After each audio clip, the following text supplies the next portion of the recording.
Hello everybody. Today we will be discussing biomagnification and bioaccumulation. So first have a look at the definitions of bioaccumulation and biomagnification.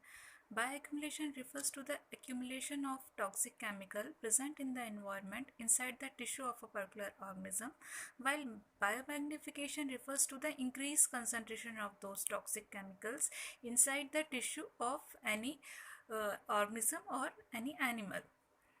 Now, we'll elaborate the term biomagnification because bioaccumulation is just the deposition of those toxic chemicals, but the biomagnification leads to the high when the higher concentration of those toxic chemicals present in the environment, it leads to the biomagnification. So it is also known as bioamplification or biological magnification, and it is the increase in concentration of toxic pollutant, and it is the consequence of the persistence of any toxic chemical in a within a food chain or food web, and low rate of internal degradation excretion of these substance leads to the formation of biomagnification inside the tissue of any organism. So again, biomagnification, it is an increase in the concentration of toxicant, and if a toxicant can biomagnify, then animals or the predator at the top of the food chain, they will have higher concentration than animals at the lower on the food chain. Why so? This I'll explain you later. Even small concentration of the chemicals in the environment can find their way into these organisms and become into the high harmful enough doses to cause the various health problems. Now, what are bioaccumulants and what is the difference between bioaccumulation and biomagnification? So bioaccumulants or the toxic substance, these are the toxic substance that increase in concentration inside the tissue of any organism. They enter the organism through contaminated air, water, food or soil, and in a very slow metabolized rate they are excreted, but they entered in a very higher rate. Now, what is the difference between bioaccumulation and biomagnification? Bioaccumulation is the concentration of a particular pollutant from the environment which occurs within a trophic level, that is one level of a food chain. Usually the first organism in the food chain is affected by the bioaccumulation, whereas biomagnification, it is the concentration of that pollutant across the food chain. That means it will acquire up to the various food web also. Now, how these toxic elements leads to the biomagnification? So biomagnification occurs when substance like pesticides or other artificial chemicals or natural chemicals move up to the food chain by working their way into the environment. For example, pollutants, those are released in the lakes or other water bodies from industries or from households or from various buildings. So they are taken up by the microorganisms like plankton. Those are the primary producers for aquatic ecosystem. So these plankton are later on eaten by the aquatic organisms such as zooplankton or fish, which in turn are eaten by larger birds, animals and humans.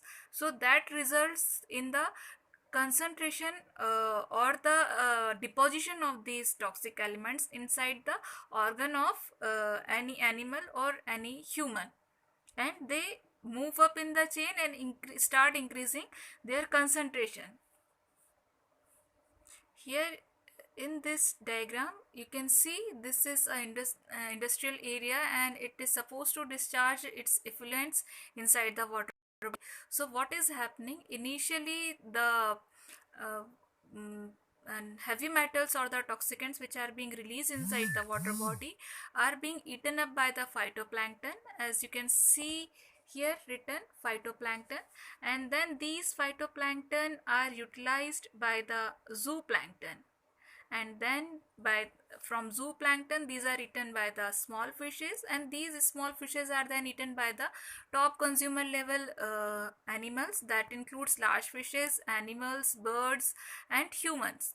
So from starting, the bioaccumulation of these toxicants started, but as they reach the higher trophic level in within a food chain or food web, the concentration of their presence gets increased, and they leads towards the formation of biomagnification.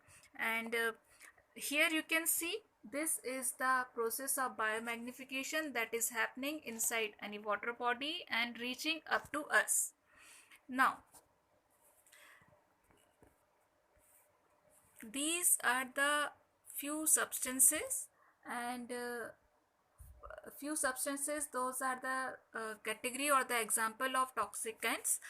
And here it is given their origin and the problems that are being caused by these toxicants.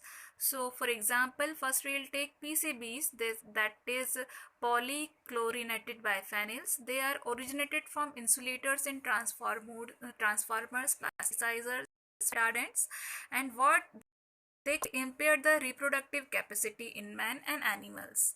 And second one is the polynuclear aromatic hydrocarbons. These hydrocarbons are the components of petroleum products and which are carcinogenic. So these are causing cancer in animals or man, we can say. And other than this, heavy metals like mercury, copper, cadmium, chromium, etc., they are coming from various sources, industries, mining and other sources, and affecting, say, central nervous system, affecting reproductive capacity, and causing damaging kidney and liver as well. And then is the cyanide and selenium. So cyanide is used in leaching gold. Sometimes it is used in fishing also, and it is very toxic. It gets accumulated inside the tissue of fishes, and if we eat it, so it will reach the body of us also. And then selenium, it is coming from the farming deserted soils, and it is causing reproductive failure. And now here, important thing, as you can see in this figure, why we have said that the concentration of these toxic elements or toxicants increased. So here you can see in water, when it enter into a aquatic ecosystem, so in water its concentration is very lower, say for example 0.000003 ppm, that is very less.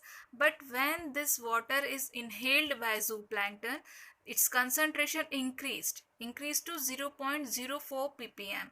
And when these zooplankton are eaten by the small fishes, then the concentration will become the 0.5 pm. Then up to the last fish, it's 2 pm, and when it reaches the top consumers, it became the 25 ppm.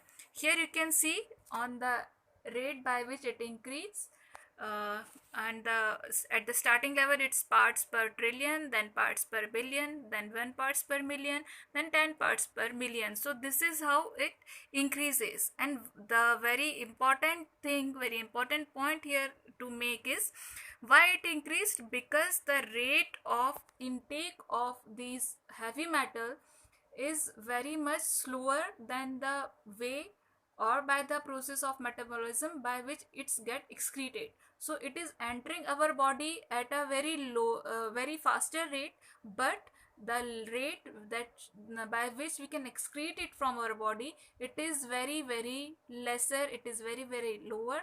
So these elements started accumulated inside the tissue of our body or the of any of the organ, and then its concentration becomes magnifying. Once it gets started accumulated into any of the tissue, then its concentration started magnifying. So this is very important thing, and this is the rate by which any heavy metal gets increased. And another important thing I want to say is, it is the concentration of these heavy metals that makes them toxic. And the two very important thing about these toxicants or the toxic substance is that the concentration of these toxic elements and the time up to which it is going to remain there in the environment. These are the two important factors which decides the ultimate fate of these elements in the environment. Now, biomagnification in different ecosystems. Biomagnification can cause anywhere at any of the ecosystem, for say terrestrial or ecosystem, or even in agricultural field. As you can see here, I have given few pictures to explain this.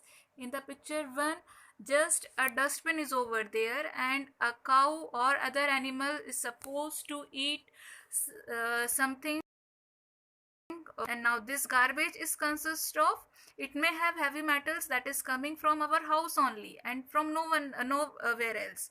So when accidentally these animals eat it, and when we eat it, those animals, those heavy metals or toxicants are entering into our body and getting deposited over there and causing various disease. Now in the second picture also you can see how accidentally these animals or cattle are coming in contact with the pesticides that is composed of harmful artificial chemicals and reaching to us by the way of crop, as well as by the way of the flesh we eat of the animals.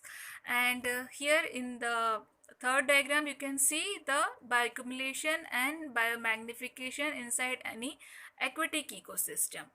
So this is something about the bioaccumulation and biomagnification.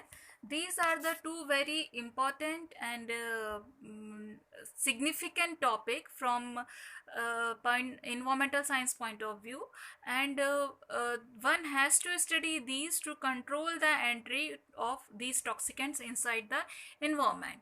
So we should try to control the entry of these toxic elements inside any water body or any soil or in the air. How we can do it is just, it is not only the industries or other buildings, those are responsible for creating these heavy metals to enter into the environment, but our daily activity also. For example, we suppose we just throw all the garbage of our home which is found in our home to the dustbin, and without knowing what is the composition of that waste, we throw it inside the common dustbin. So thereby accidentally it reaches the animals or the water body, or if we throw those garbage not in the water body, if we throw just like that on the soil also, so soil also absorb it. So it is very important for us to be careful while discarding such type of waste which is having heavy toxic metal or toxic substances. So this is all about biomagnification and bioaccumulation. Thank you so much. Thank you for being your kind attention.